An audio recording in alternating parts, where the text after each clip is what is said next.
මේ දේශනාව දෙවියන් අතරේ කළා නම් අද මේ කරන ධර්මානුශාසනාව දෙවියන් අතරේ කළා නම් දෙවියන් බණහන් ඉඳ ගන්නකොට දෙවියන්ගේ තියෙන රූප ස්වභාවය බණ අවසන් වෙනකොට වෙනස් වෙනවා.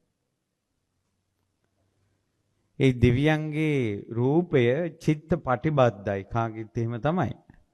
නමුත් ඒ දෙවියන්ගේ රූපය හිත පිනා යන්න ඔවුන්ට ලැබිච්ච දිව්‍ය රූපේ වෙනස් වෙවි යනවා. දෙවියන්ගේ තියෙන මේකප් එක තමයි චිත්ත ප්‍රහාදය. ඇතැම් දෙවිවරු ඉන හිත දූෂක කරගත්තොත් මනෝපදෝෂ හිත දූෂ්‍ය කරගත්තොත් දිව්‍ය ආයුෂ නැති වෙනවා. ඒ වගේ දෙවිවරු ඉන්නවා. හිත ප්‍රසන්න කරගන්න දෙවියන්ගේ රූපේ වෙනස් වෙනවා.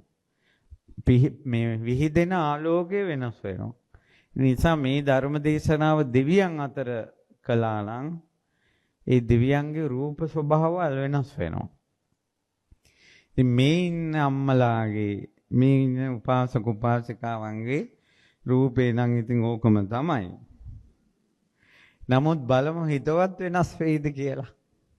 හිත වෙනස් වුණොත් දැන් මෙහිමයි අපිත් එහෙම එකක් තියෙනවා අපිට තේරෙන්නේ නැතකොට.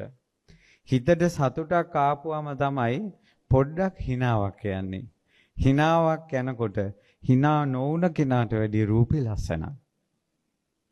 සිනහ වෙනකොට. තරහෙන් ඉන්නකොට රූපේ කැතයි. කොළු වෙලා මූණ දිහා බලන්නවත් බෑ.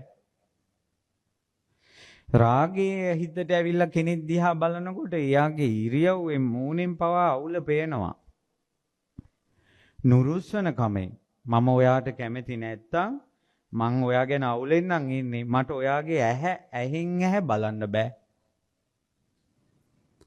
අපිට ඕලාරික වශයෙන් මේක ප්‍රකට නොවුනට අපේ චිත්ත ස්වභාවය අපේ ඉරියව් වලට බලපානවා.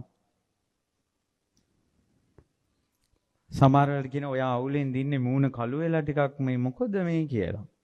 ඔයා ටිකක් ඇදිලා ගිහිල්ලානේ. සමහර අය බොහොම සතුටින් එනකොට අපේ පාට වැටිලා මොකෝ මේ දවස්වල කියලා අපේ මානසික ස්වභාවයේ රූපෙට බලපානවා.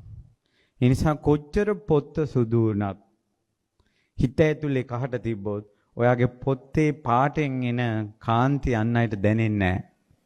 ඒ ලස්සන අනිත් අයට දැනෙන්නේ නැහැ.